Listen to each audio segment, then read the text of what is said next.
He looked me in the eye and said I was boring. Not that we grew apart, not that he didn't love me anymore, just that I was a sentence he was tired of reading. He walked out, leaving me with the silence of a life he thought was empty. But what he called boring, I called focus. While he was out looking for cheap thrills, I was quietly building an empire. You see, the man who left me for being too predictable is about to find out that the most dangerous thing in the world is a woman with a plan and a grudge. Wait until you hear how this ends. A high society wedding, a slap heard around the world, and a live stream that turned his boring ex-wife into a global powerhouse. My name is on the buildings he walks past every day, and today, he's finally going to see the new life he wasn't invited to. Before I show you the moment he realized he made the biggest mistake of his life, I want to talk to you. Have you ever been told you weren't enough? That you were too quiet, too focused, or just too boring for someone else's taste? If you've ever used someone's rejection as fuel to become your best self, hit that like button right now. Let's show the world that boring people are the ones who actually run it. And if you're ready for the ultimate story of karma and success, make sure to subscribe to Twisted Tales Stories. We bring you the narratives that prove justice is a dish best served with a massive bank account. Share this video with someone who needs a reminder that their value isn't defined by an ex. I remember the exact cadence of his voice when he said it. It felt like a life sentence. But it wasn't a prison, it was a spark. I stopped defining myself by other people's boredom. I traded romance for quarterly reports. I traded late-night arguments for late-night meetings. In this video, I'm revealing the quiet, stubborn resolve that changed everything. You'll see how a simple quarterly report became my weapon of choice. But first, we have to go back to the beginning. Back to the day I stopped lighting up his life and started lighting up the boardrooms. A few years before my sister's wedding, a few years after he folded his suit and walked out, I made a choice. And that choice started with a quiet room and a very loud ambition. This is my story.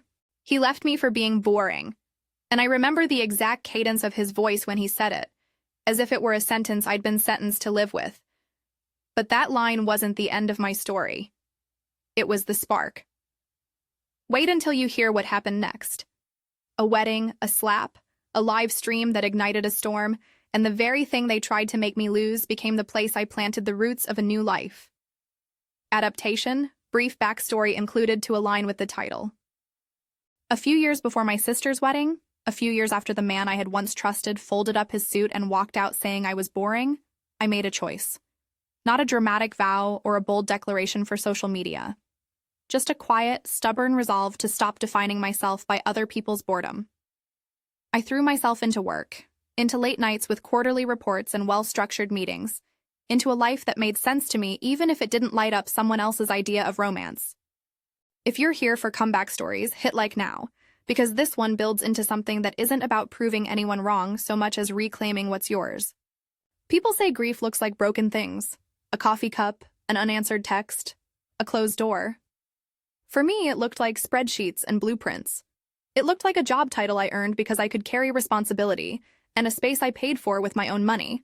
A penthouse on the 23rd floor with floor-to-ceiling windows that filled the room with the city's slow-motion sunrise. I remember the glass, how morning light slid across a marble island until it pooled at my feet, how my jewelry box lay like a small treasure chest beside a stack of contracts. The place was practical, not flashy. It would never be mistaken for a trophy. That's probably why my family liked to joke that I was the one who was too much like a professional and not enough like a daughter. I'm Madison Hayes. My father, Richard Hayes, ran the family business. They all called it Hayes Capital, like you might say it in one breath. Respect and expectation trailing behind the name. My mother, Carol, had a way of making compliments sound like criticisms. So practical, Madeline. So useful, she'd say, as if usefulness and charm were mutually exclusive. My sister Sophia was everything my mother liked best. Photogenic, dramatic, easy to love. She was getting married at the Grandview Hotel, and the guest list read like generations of our family rolled into polished names and polite smiles. The morning of the wedding, the ballroom smelled like white roses and lemon polish. There were silk napkins the color of dusk, a quartet humming classical undertones, and an aisle washed in pale light where my sister would walk that evening wrapped in satin. I wore navy because I wanted to be seen as an adult, not a contradiction. Little details mattered. A single diamond stud that belonged to my grandmother, long enough to have softened to the shape of her earlobe. I did my makeup the way I do everything important. Precise, not performative. I had rehearsed my smile in the mirror until I was sure it wouldn't crack under pressure. The family had its scripts. People could be counted on to recite them at gatherings. Who was the heiress, who needed tender guidance, who would marry into a good name. Those scripts left me out the way a stagehand is left out until the curtain rises. For a long time, I accepted the sides of myself no one chose to play with. After he left, I didn't have room for the small humiliations. I couldn't spend my time waiting for approval that would never come. So I prospered in other rooms, boardrooms, cafeterias, elevator rides where my badge flashed my title. I learned how to memorize people's expectations and then make decisions that quietly undermined them. I was not loud about it. I didn't need to be. I could move through a room and leave things in order. I had reasons to be there at the wedding beyond family obligation. People in our circles talk in half phrases about leverage and optics. The penthouse had been an asset my father liked to mention casually at charity galas, like an anecdote about good fortune. It was also mine, paid for with 2 decades of paychecks and stock options I'd negotiated when I'd first taken my role. There was an old clause tucked into one of the contracts, obscure, the kind of thing you only use if someone tries to strong-arm you, that said ownership could not be co-opted as a gift in a way that diverted compensation without written consent. I had it because I knew how families can confuse generosity with ownership. Sophia's wedding was going to be one of those nights where family could put itself on display. I expected smiles, the usual performances. I didn't expect the announcement. When my father rose to give his speech, the ballroom shifted the way a flock of birds shifts when a shadow falls. He has hands that always look like they were made for contracts. Long fingers that can sign a deed with the same ease he uses to fold a napkin. He cleared his throat and began in that measured voice that makes anyone who disagrees sound unreasonable by default. Tonight is not just about vows, he said. It's about legacy. And in that spirit, the family would like to present Sophia with a gift, our penthouse at Hayes Tower. The quartet hit a sharp note. Someone's glass clinked. In the sea of faces, I watched a few of my father's acquaintances tilt their heads like gulls sensing food. My chest tightened the way it does when a well-practiced lie drops into the room like an anchor. I could have let it pass. I could have stood up and made a scene, accused him of theft, of rewriting property as if it were a prop in his life. But there was nothing theatrical in me left for their amusement. So I stood, and I said 2 words that were not loud, but were incredibly precise. No, thank you. The fault line ran through the room like a crack in marble. Murmurs braided together into judgment. My mother's smile waned into something like a practiced frown. Madeline, she said, using the name she always said when she wanted to single me out for correction. This isn't about you. This is a gift. This is my home, I said. I bought it. You could feel the air between us harden. The photographer, a man named Peter, had been crouched near the cake table. He snapped like someone catching a photograph of a rare bird. On the corner of the room, a young cousin who had been given permission to livestream the reception lifted his phone and started. No one in our family was used to being told no. Not the kind of no that's polite, but the kind that has teeth. People slid back in their chairs, adjusting their fork positions as if to regain balance. Sophia's face went from glow to ice. She had expected conquest, a princely exchange of property and title. I had thrown a skewer into the gears. And then my mother moved. I still see the motion as if it were on slow film. Her hand went up, deliberate, practiced, the flick of someone who has exercised entitlement as a physical skill. It connected with my cheek in a way that made sound, a clean staccato across the room. The diamond stud I'd inherited from my grandmother sprung like a droplet, flew through the air and skidded across the marble floor, catching the chandelier light and scattering it into tiny explosions. For half a second, I tasted metal. My ear was ringing in a way that had nothing to do with sound. It was the sudden surge of adrenaline that changes the terrain of a heartbeat. There was a ringing in the ballroom, then a single, horrified intake of breath from a woman I barely recognized. Aunt Patricia, I think. And then the room filled with a different kind of noise. The cameras shudder, a chirp from a phone, whispers that knit together like threads being pulled too tight. My mother's hand trembled. The flush in her face looked like the color of someone outraged at being denied the right to own other people's narratives. "How dare you?" she hissed, more private than the slap warranted. I could have screamed. I could have hit back. I could have done any of the things our films teach us to do when someone humiliates us in public. But I am not a film. My life is built of pragmatism. I tucked my fingers beneath my jaw where the slap had stung, feeling the heat rise like a burn. I let the diamond roll to rest between my shoe and the marble, then I picked it up with a slow, deliberate motion that made my hand look small and calm.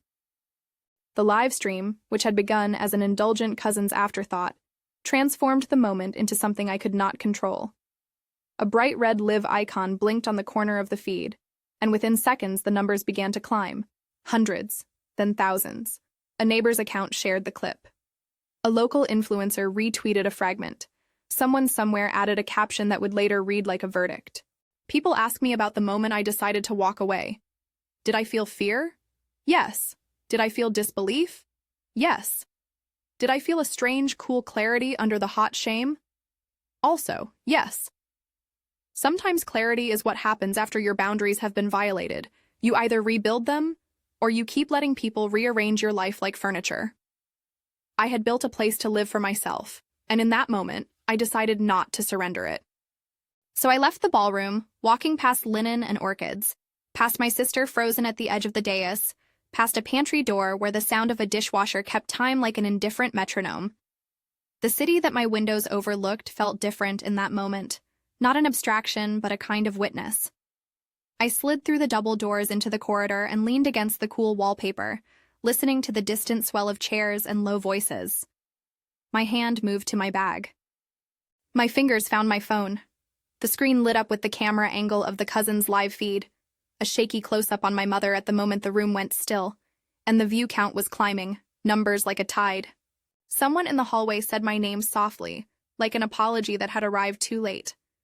I pressed my thumb to the screen, quieted the live video, and then I called the one person who, for reasons that were going to become important, would not let this be a story that stopped with a slap. I had known Marcus Chen for years. He owned 40% of Hayes Capital. He was not a family friend the way my cousins were family friends. He was someone who recognized leverage and systems and the utility of both. He'd been a mentor to me at a time when mentorship meant a calendar invite and a piece of paper that told you what to do. People assumed he was the kind of man who only cared about profit margins. That was his public persona. The part they didn't often see was his inclination to act fast when it mattered. My thumb hovered over his name, Marcus Chen, and I thought about the ethics of calling in favor. Corporate clauses, board votes, the teeth of small print. None of it was glamorous. But it was necessary. The live stream had already made a record of what happened. The guests were the chorus, and the internet was the judge people were too afraid to be in person. There would be consequences beyond family dinners. Contracts could be threatened. Public relationships could fray. I had a clause in place not because I was trying to outmaneuver my family, but because I had learned that sometimes families weaponize affection. The phone rang once, twice. In the ballroom, muffled, the clinking of glasses had become a soundtrack. A voice answered on the other end. Low, efficient. "Madison," Marcus said. There was a pause, a short intonation that said he heard something urgent. "What's happening?" I could have started with the details, the slaps and the diamonds, the live stream numbers. I could have made it sound cinematic, but I wanted to be precise. "My mother just assaulted me at my sister's wedding. It's on a live stream. They're trying to present my penthouse as a wedding gift." Silence. Then the click of a pen somewhere in the background. "Are you safe?" "Yes," I said. "For now. But this is not just a family spat. There are clients here. There are contracts that could be influenced by what's about to happen." His voice softened in a way that surprised me. "I'll be there in 20 minutes. He was a man who measured things in minutes and leverage. When he promised 20, it meant action. People who run businesses understand that sometimes the right kind of pressure looks a lot like immediate consequences. I had never wanted to weaponize a relationship, but I also understood the difference between being strategic and being spiteful. While I leaned against the wallpaper, watching the phone screen in my hand, I felt a strange separation. as if my life had split into two tracks. One track was the intimate, brittle band of family, my sister's smile, my father's measured disappointment, my mother's hand. The other track was the public record, the live feed, the view counts, the way the world had a habit of deciding quickly and loudly whether a person deserved their sympathy or their scorn. In that corridor, the air felt heavy with both judgment and possibility. I scrolled through the comments on the live stream, snippets of people's visceral reactions, some siding with me, many confused, a handful already condemning. The world moves fast on outrage. It's an engine that propels consequences before full context arrives. I thought about how being labeled boring used to sting. The man who left me did so because I didn't fit his script of excitement. He wanted fireworks. I wanted stability. He wanted someone who performed unpredictability for his entertainment. I wanted a partner who could weather boredom and routine the same way you weather a storm, with preparation and an umbrella. His absence had been its own kind of liberation. But the slap was something else entirely. A violent, public attempt to erase my agency and replace it with shame. There are moments when you realize that you can either be a collection of other people's stories about you, or you can be the author of your own.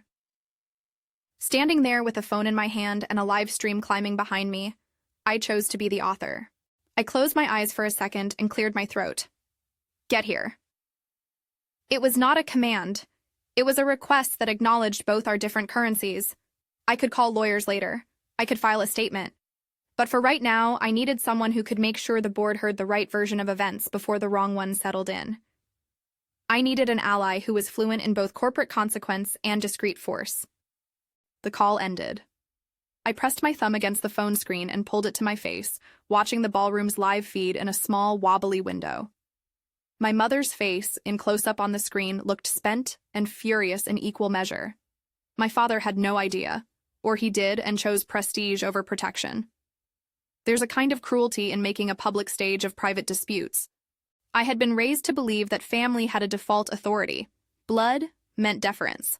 But blood is not an automatic warrant for respect. Respect is earned. And dignity is not currency to be redistributed by someone else's feeling of entitlement. I slipped my diamond stud back into my ear with awkward fingers and felt calmer for it. The motion was small, but it felt like reclaiming. Small things matter when the large things are in chaos. The pendant rested against my neck like a quiet reminder of lineage and also of my right to decide what that lineage meant. Down the corridor, a hotel staffer who had seen enough for one night came out and offered me a bottled water. "Do you want to go somewhere quieter?" she asked softly. Her presence was an ordinary kindness, and suddenly I was grateful for small mercies. I nodded. She led me to a small service elevator that hummed like a safe. Inside, the elevator smelled faintly of lemon cleaner. The mariachi of the wedding muffled into a dull thud. My phone buzzed again. Friends, colleagues, a text from a former mentee with a heart emoji.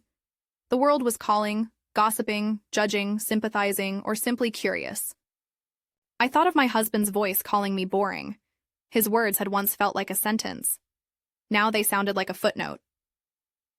There's a weird alchemy in being underestimated. You either fold under it or you build a new architecture on top of it. I had built something before the wedding. The fact that my family tried to take it away in public only made my resolve sharper. The elevator dinged. The service door opened into a hallway that smelled like cold metal. We stepped out into a quiet service corridor, and the staffer, who introduced herself as Elena, pressed her hand to my arm with a look that said, "I see you." That small solidarity anchored me. I typed a short message to a close friend. "I'm okay. This is crazy. I may need a lawyer and a place to sleep. Don't let Mom gaslight this." And sent it. My hand moved quickly, because clarity is a practical muscle. If you have to list the necessary things you need to handle, you can reduce the noise. Back in the ballroom, the live stream kept doing what live streams do. It preserved an instant and invited millions to interpret it. A few comments were cruel. Some were compassionate. The virality began to make the event something else entirely. Not just a family quarrel, but a cultural moment where people who had been overlooked in other contexts suddenly felt seen. People messaged me later to say that they watched the clip 30 times, that it made them think about their mothers or the silent ways their parents weaponized kindness. That is what happens when a small, private brutality arrives in a public forum. Strangers become witnesses, and witnesses sometimes become allies. In the quiet of the service corridor, I sat on a folding chair and thought about the work ahead. I would need to catalog moments, the speech, the live feed, the names of witnesses. I would need to be strategic about what I shared and when. I would need to manage optics without letting someone else's narrative ossify into my truth. It is a particular skill to defend yourself against people who are intent on shaping other people's opinions of you. It requires a balance of dignity and paperwork. The elevator chimed again. When it rose, the lobby felt different, like a theater in intermission, everyone checking their phones, some already scrolling through the stream. I stepped into the cool night air and felt the city inhale around me. The penthouse sat in the distance on the skyline like a small, defiant rectangle of glass. I wanted to call my ex-husband then, not to beg him back or to make him jealous. Those things felt beneath me, but to tell him plainly what had happened. Not because I needed validation from him, but because his leaving had started me on this path. The line, "You were boring," had been a wound, but it had also set me free in a way he never intended. I typed his name into my phone, watched the letters form, and then deleted them. Some conversations are traps dressed up as closure. Instead, I opened my contacts and found the list of people who would matter in the next hours. A colleague who could vouch for me if necessary, a friend who knew the right kind of aggressive calm, the PR person we used to manage delicate family matters. If the internet was going to have a say, I was going to make sure the saying had context. Sirens were far away, the city continuing to move. The live feed had already become a dossier, and somewhere in the hotel a decision would be made. Deny, apologize, or try to control the narrative. Each option carried different consequences. Families who try to gaslight become weaker in the marketplace of public opinion. Contracts have a way of reflecting the headlines in their margins. I walked back into the hotel, not to face my mother, but to step into the orbit of the problem with intention. The reception space seemed smaller after the slap. The chandeliers looked like eyes watching me. My sister stood at the edge of the dais, hands clenched at her sides like someone trying to hold onto a script she no longer recognized. As I moved through the room, people's glances were like currency. Some were pity coins, some were thinly veiled smirks. A cousin I hadn't spoken to in years touched my elbow and murmured that family things happen. I smiled in a way that conveyed pity for their smallness. Sometimes you have to be incomprehensible to people who would never imagine crossing the line they just applauded. Backstage, I found a small sitting area where the staff had put out bottled water and a tray of untouched hors d'oeuvres. I sat for a moment and felt the slow unspooling of what had been a neat life into a public page. There was fear, certainly, but beneath the fear sat a steady current. The knowledge that I had friends, colleagues, and legal mechanisms that could move. That knowledge doesn't erase pain, but it changes what you do next. It gives you choices. My phone buzzed again. A PR email, a text from a friend that said, "Call me when you can." A message from a woman I'd mentored years ago who said simply, "I'm proud of you." Those tiny messages were lifelines. Sometimes the people outside your family recognize you more clearly than the ones inside. I told myself a truth I try to tell anyone who faces betrayal. Dignity is not passive. It is an action. It is a choice you make repeatedly. Tonight, dignity looked like walking into a room and refusing to be erased. It looked like keeping your hand steady when your cheek still sang with the echo of the slap. It looked like dialing a number and refusing to be shamed into silence. And as the night pressed on and the live numbers climbed into the tens of thousands, I thought about how strange it was that an attempt to humiliate me had instead opened a wider stage where people who had been told to be unobtrusive might finally be listened to. There was a perverse justice to that idea. Not revenge, just consequence. Not spectacle, but accountability. I was not naive. I knew that a live stream could be edited, that headlines could be spun, that a family could rally around its own mythos and try to bury what they hadn't intended for the public eye. I also knew that some things, once seen, cannot be unseen. A transgression performed in public leaves traces. I adjusted the diamond in my ear again and stood. The room hummed like a living thing. Somewhere, the quartet tried to resume a melody. I picked up my clutch and walked back out into the ballroom because running from an insult is not always the same thing as taking your power back. Sometimes power is the quiet act of showing up on your own terms. I paused at the edge of the room and let the scene wash over me one more time. My sister at the altar, frozen between her smile and shock. My father posterior with his speech papers in hand. My mother, eyes rimmed with something like triumph that would later be called regret. The photographer clicked, again and again, cataloging every expression as if to save it for posterity. I took a breath and felt the elasticity of my resolve. The night had tilted. That tilt would have consequences that reached far beyond the marble floor and the string quartet. I had a decision to make about how public my next steps would be. I thought about legal clauses and quiet pressure, about how a phone call could change the tenor of a boardroom, and about the way leverage is often the last refuge of the powerless. The cousin's live stream ticked up, 35,000 viewers. I pressed my phone back into my palm and started to dial the numbers of people who could help turn a private humiliation into a public reckoning. My voice, when I spoke, would be calm. My actions would be measured. I would not let their spectacle become my new home. I would not let their spectacle become my new home. When Marcus arrived, he didn't burst through the doors like a soap opera savior. He moved through the room the way someone who understands the architecture of power does, quietly, with purpose. His suit fit like a strategy, precise, intentional. He looked at my mother once with a measurement in his eyes that was neither pity nor malice, and then he found me. He didn't touch my shoulder or offer platitudes. He took out his phone, spoke into it in short, clipped sentences, and then he addressed the room. "Ladies and gentlemen," he said, and the way he said it made people look up as if hearing news. "This event is over for me." He turned to my father. "Richard, please step outside with me." It could have gone many ways. A man used to deference might have refused. He didn't. My father followed, folding his speech into his pocket like a defeated flag. Outside in the small, ornate foyer, Marcus was businesslike. He had 2 lawyers with him, an older woman with steel hair and a young man whose palms didn't tremble. They spoke softly, and the words they used were dull and specific. Clause references, board implications, share votes. Marcus explained plainly that he owned a significant minority stake in Hayes Capital, and that he had both the means and the inclination to make the board address what had become public behavior that could damage the firm's reputation. He described, in a way that stripped theater from it, how client relationships depend on trust and optics. He asked for an apology and a plan to repair the damages. He requested that the family consent, in writing, not to co-opt personal assets as public gifts without explicit documented agreement. He never threatened violence. He threatened consequences that speak the language of those who already understood. Contracts, paused deals, board meetings called with urgency. It is often easier for a corporate entity to be corrected through financial leverage than through moral admonition. Marcus used the tools at his disposal. He made it clear that he would not be the quiet partner in a narrative that endangered the company's stability. I watched him from across the doorway, the sudden reality of my life compressing into a single, sharp geometry.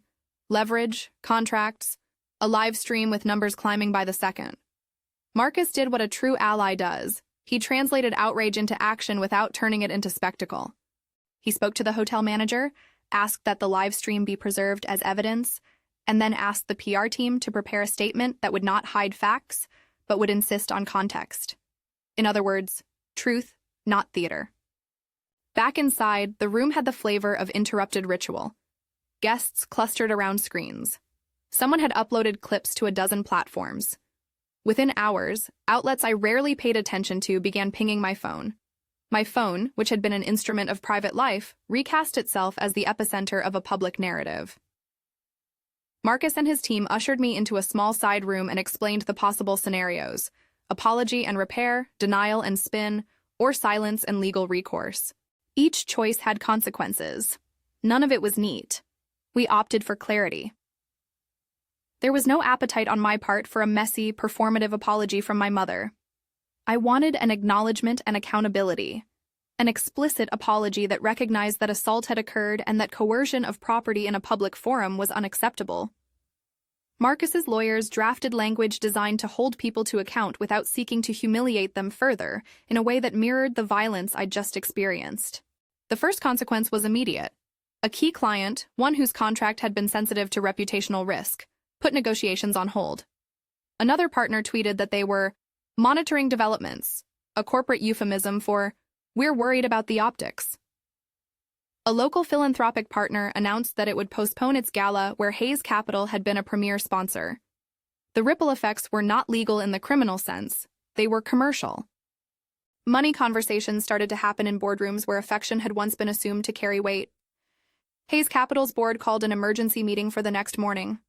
At home that night, my penthouse feeling more like a refuge than ever, I sat at my kitchen island with a record of screenshots, witness names, and a list of corporate contacts Marcus recommended I notify.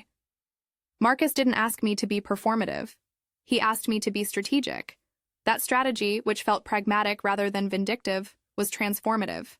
It rerouted the sorrow of humiliation into a plan that respected my dignity and disallowed the attempted theft of my life to stand without challenge. The next days moved in two tracks, the public narrative and the private work. The public narrative was a fever of clips, statements, and commentary. Journalists wanted to know whether this was an isolated family drama or something that revealed deeper dysfunction. Opinion pieces argued about entitlement and the weaponization of family. Social networks turned the clip into a shorthand for everything people felt about having been gaslit by relatives. The private work was quieter but more consequential. Conversations with lawyers to document the assault, calls with human resources to secure my employment protections, and a careful assessment of my own assets. Marcus proposed something neither theatrical nor small. He offered me the leadership of a new division within the firm, one that would sit at the nexus of community engagement and corporate accountability. The role would be not only a promotion, but also a structural safety net, stock options, and a seat at leadership tables that would protect me from impulsive family decisions masquerading as gifts. His point was blunt and correct. Power sometimes shields you from having your life treated as a prop. I did not accept immediately.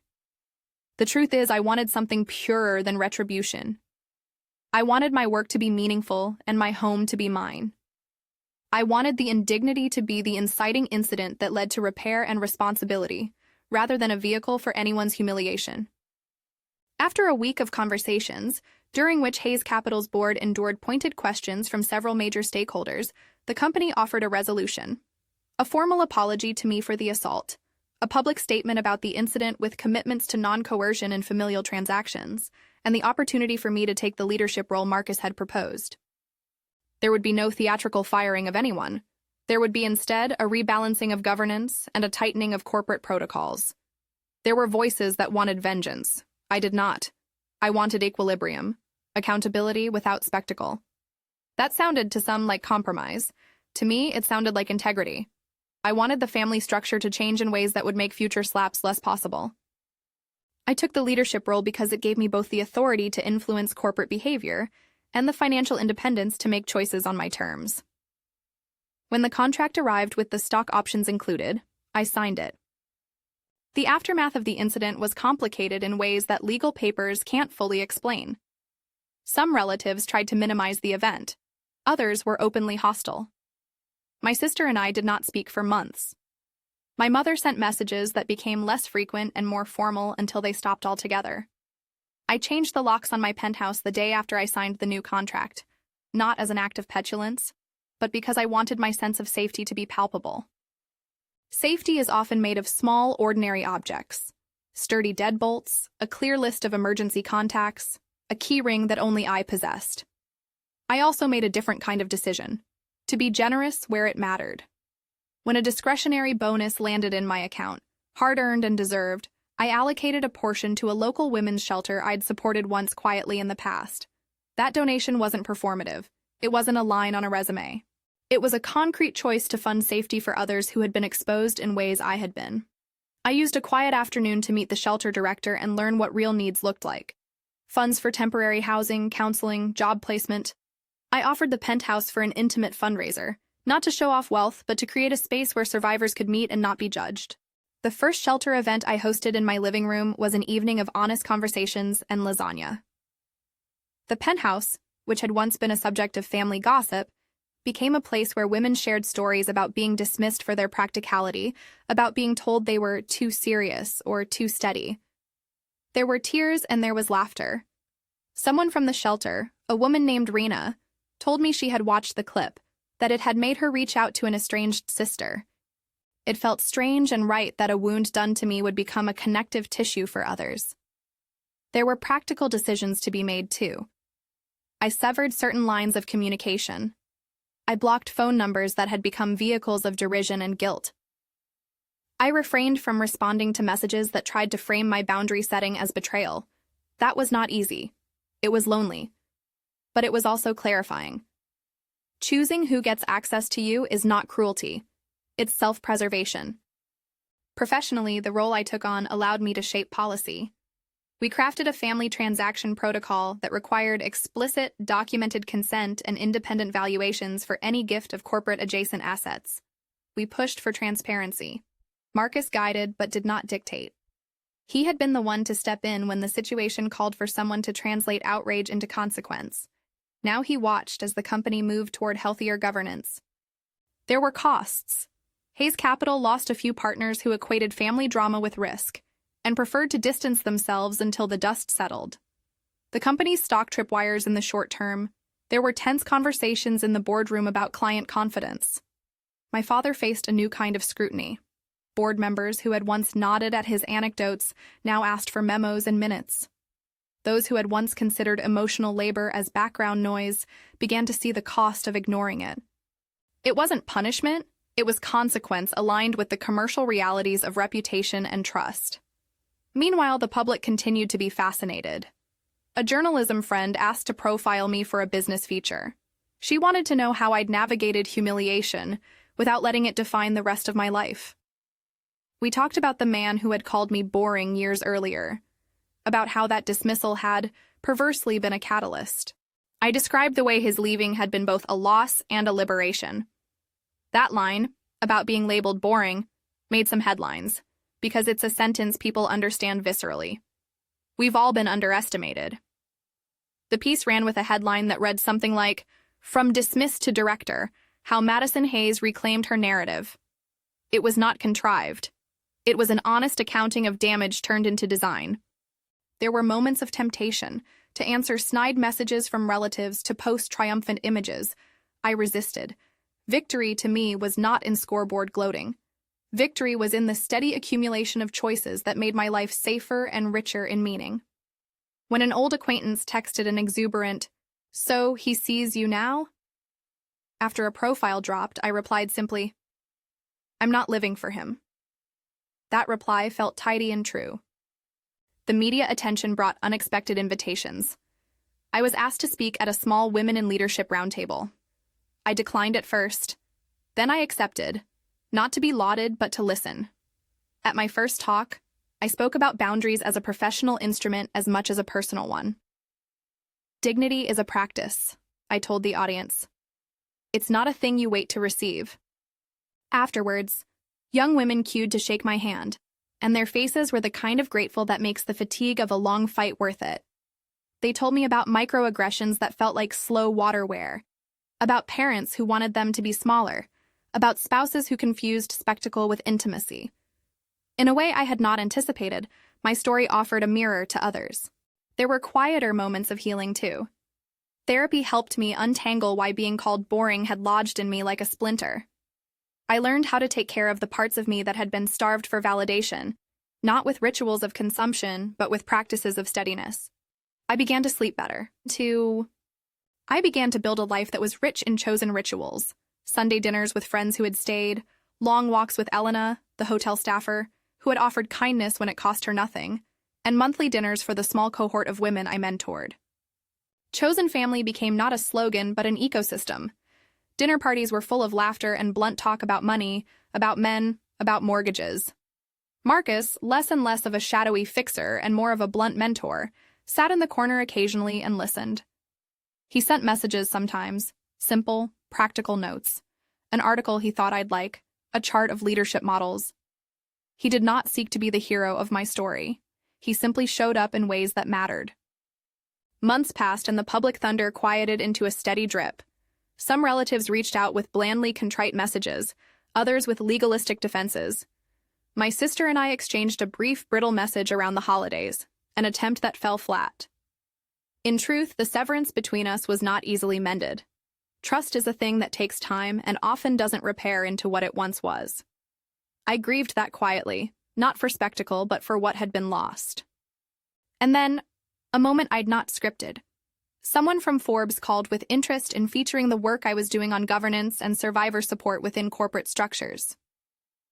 They wanted to talk about how personal crises had precipitated structural fixes in companies historically run by family. I did the interview in a sunlit conference room with an understated navy blouse and a quiet confidence that I had earned. The piece landed with measured curiosity. It spoke of women in leadership, of accountability, and of the strange economics of dignity.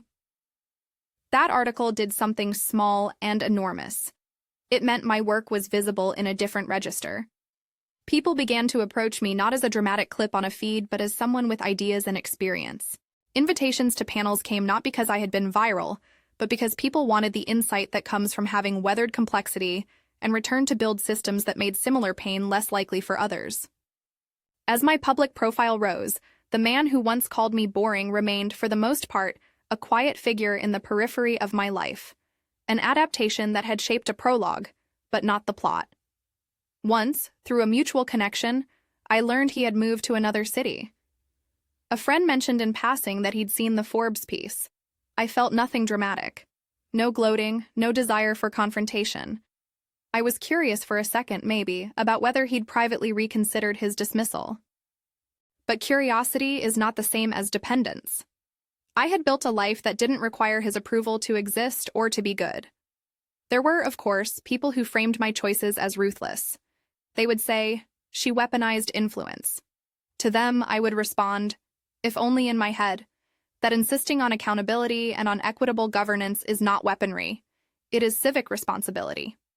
When a family crosses a line that affects commerce and safety, stakeholders have a right to insist on remedy. I did not exult in my family's discomfort. I pursued a solution that made space for repair and prevented recurrence. The penthouse, which had once been casually discussed as a thing that could be bestowed like a prop, became genuinely mine in a new way. I repurposed one room into a small office where I met with mentees and shelter staff. The living room hosted quiet dinners and the odd benefit. The balcony, my favorite place, offered morning light that felt like currency paid back in small increments. I'd stand there with coffee and think about endurance as the architecture of success. The skyline looked different once you had earned the right to keep your view. I learned to enjoy victories that were neither loud nor viral. An onboarding program I designed for women returning to the workforce saw a 90% retention rate after 6 months. A client that had paused negotiations returned with clearer contracts that protected employee well-being against coercion. The board implemented mandatory training on conflict of interest for family-led decisions. These were small things, bureaucratic perhaps, but they mattered because they changed what would be possible for the next person who found herself in a hallway like the one where I had pressed my phone to my ear. Forgiveness, if it came, was slow and partial. My mother issued a statement months later, measured, careful, less a confession than an acknowledgement. I accepted the apology in form, if not in full trust. Some boundaries remained. Some doors stayed closed. That's a truth I had to live with. Relationships are often forever altered by what we refuse to tolerate. People sometimes ask me how I kept my composure at the wedding, why I didn't scream or retaliate. The answer is complex. Maybe it was training, or maybe it was exhaustion. Maybe it was a calculation that recognized that certain fights are won, not with the theatrics of immediate revenge, but with the slow machinery of accountability.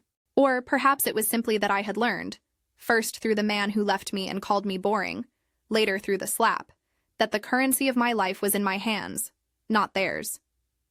Maintaining composure was part of a larger strategy, to rebuild on a foundation that couldn't be repossessed overnight. 1 year after the wedding, there was a small celebration at work. Not a triumph over someone else, but a quiet recognition of programs that had started to shift corporate culture. Marcus stood beside me when the CEO table presented a modest plaque for my contributions to governance and community. I accepted it with a speech that avoided melodrama. "We build structures to protect dignity," I said, "not to avenge it." People clapped. It felt less like victory and more like restitution. Sometimes in the soft hour of evening, I would look at my phone and consider texting him, the man who had once called me boring, and saying simply, "Thank you." Not because I wanted reconciliation, but because the absence of his cruelty had propelled me toward choices I might never have made otherwise. I never sent that message. Some meanings aren't meant to be delivered. They are meant to be understood quietly by the person who lived them. If you're wondering whether he ever saw the penthouse again, or whether he watched the Forbes profile, I will say this. People who have once dismissed you will sometimes notice from the margins. They may squint at your life, trying to reconcile their memory of you with the reality you now occupy. That curiosity is not mine to stoke. My life, rebuilt and sustained by work, chosen family, and deliberate boundaries, is the answer. So what is my new life? It's not a revenge story. It's a life rooted in choices that protect dignity, governance that prevents coercion, donations that provide shelter, mentorship that creates safety nets, and a circle of people who choose to stay. It's evenings with friends who call me when the world feels heavy, lunches with mentees who remind me why systems matter, and work that channels pain into policy. It is quiet mornings on a balcony where the city breathes, and a small framed photograph of my grandmother sits on my mantle, a reminder that lineage can mean continuity without control. There are nights when loneliness creeps in. This is not a fairy tale. There are anniversaries that are messy, but there is also a steadiness that comes from knowing you own your narrative. I own my home, my choices, and the life I built when I refused to be defined by someone else's boredom. If you're watching this because you've been told you're too much of a professional, too calm, too steady, or, God forbid, boring, know this. There's power in being the person who shows up day after day. There's dignity in choosing safety over spectacle.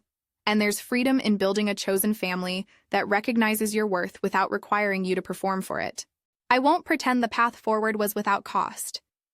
There were strained relationships that never healed, a sister's absence that still sometimes aches, and the public sting that comes with viral moments. But the life that followed is not smaller. It's more intentional. It contains love, yes, but also clarity and agency. So when people ask me now, when I walk into a room and someone murmurs, "Isn't she the woman from that clip?" I smile. The clip is a single frame. My life is the full-length film, the slow build of work and care, the small quotidian victories. If the man who once left me ever watches from the sidelines, he can see that the person he dismissed is not a spectacle to be judged. She is, thankfully, someone who made a life on her own terms. Tell me, are you Team Madison or Team Family First? Share your thoughts below, and if this story resonated with you, subscribe and share it with someone who needs to hear that dignity is not negotiable.